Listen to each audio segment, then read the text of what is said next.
Hey guys, I'm Kazline and welcome to another dogfight video. In today's video we're going to be doing another episode of Underdog Fighters. I'm going to be flying the J21-A, the upgraded fighter variant. And I'm going to be fighting against Lewski, who's flying the Apache, the A36, as a stand-in for the P51 Mustang, which it'll commonly encounter.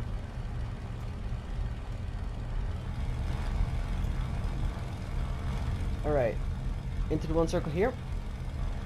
Now, the way I fight with the J21 is with manual engine control on. You saw me earlier messing with my radiator and prep pitch.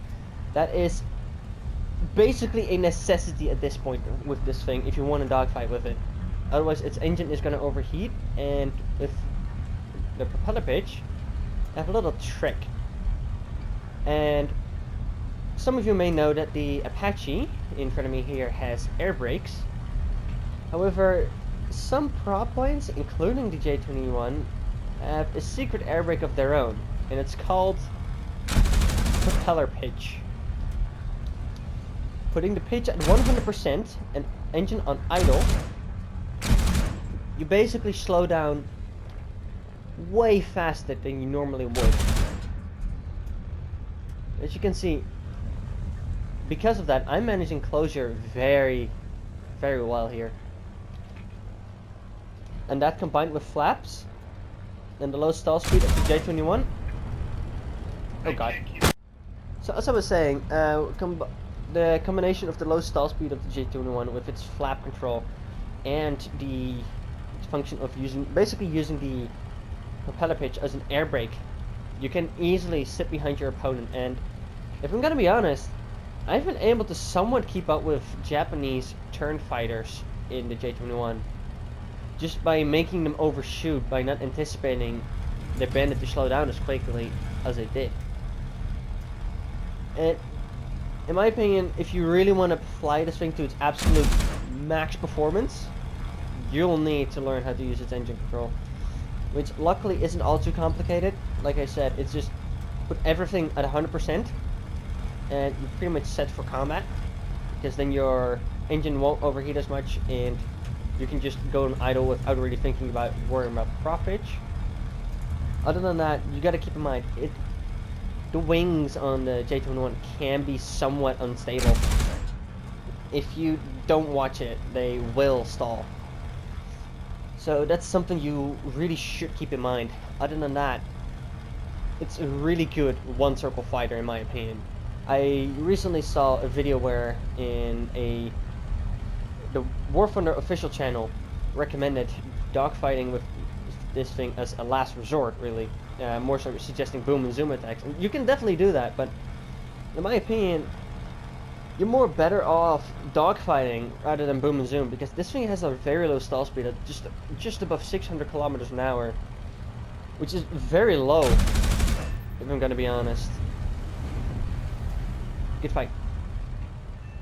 So yeah, as I was saying, try to dogfight with this thing instead of using boom and zoom, because it has a low wing rip speed combined with its tendency of engines to just really quickly overheat.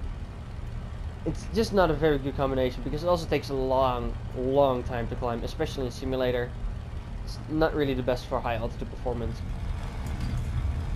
The only real big caveats in dogfighting with this thing are its wing stall characteristic and its, well, obviously its design with the engine being in the back,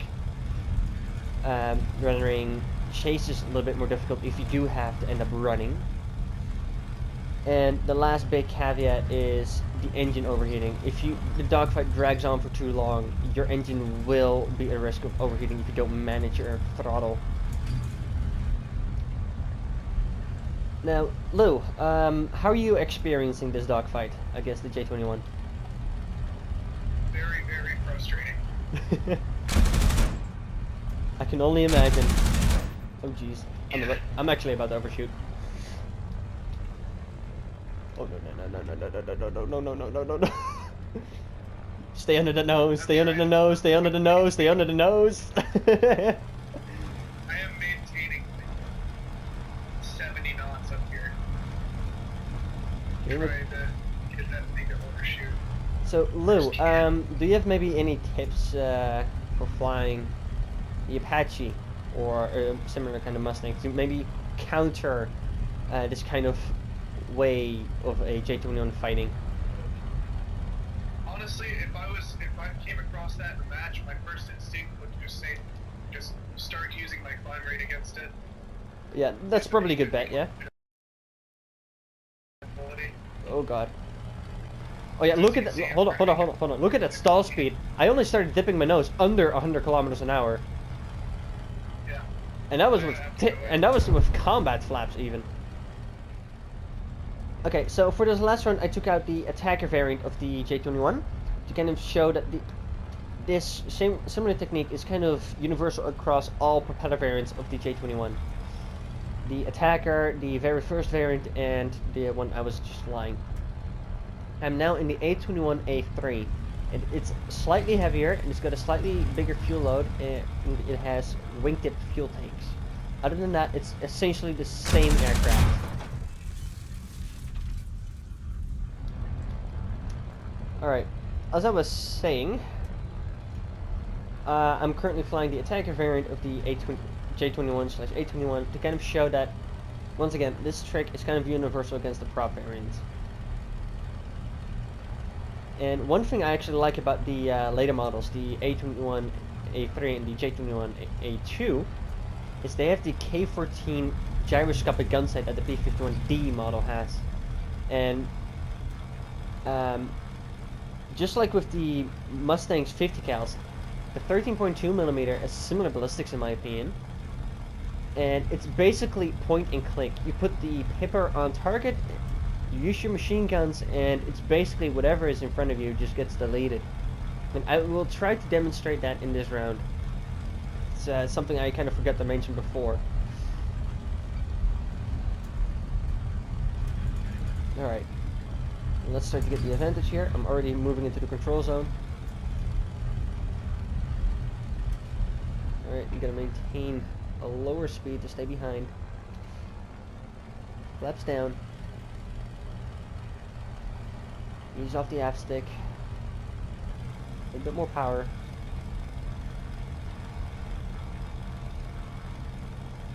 Alright, I want to wait for a perfect shot so I can demonstrate the gun sight. You're a little too slow for that, Lou.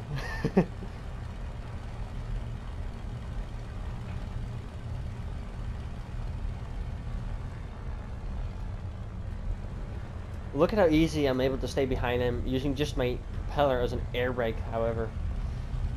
And he's got actual air brakes.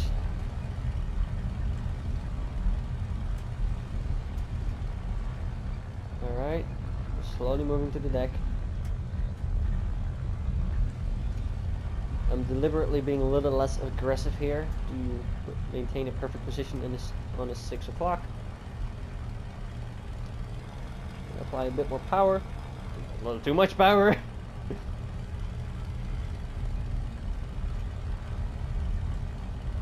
As you can see the gyroscopic gun sight right there.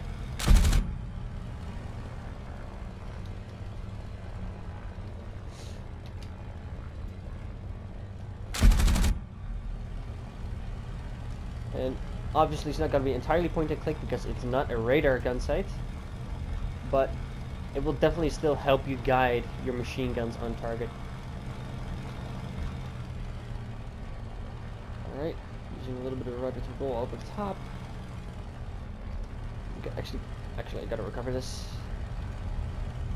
For some reason it wouldn't continue rolling left. Oh well. No, that's a little too much roll to the right. Let's retreat. Ow.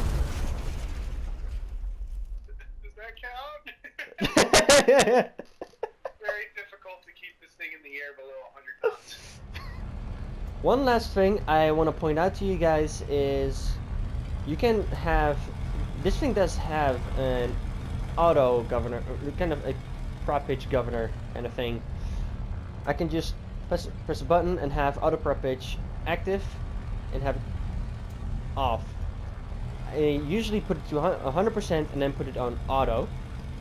because that way I can just press a button and I can use it easily as an air brake. And I will demonstrate how effective of an air brake it is applying information with Lou here. Okay, Lou, can you demonstrate how effective your air brake is?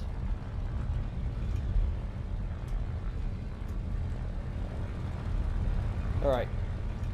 Decently effective. Okay, let me demonstrate how effective the propeller air brake is. Propeller pitch on manual and engine on idle.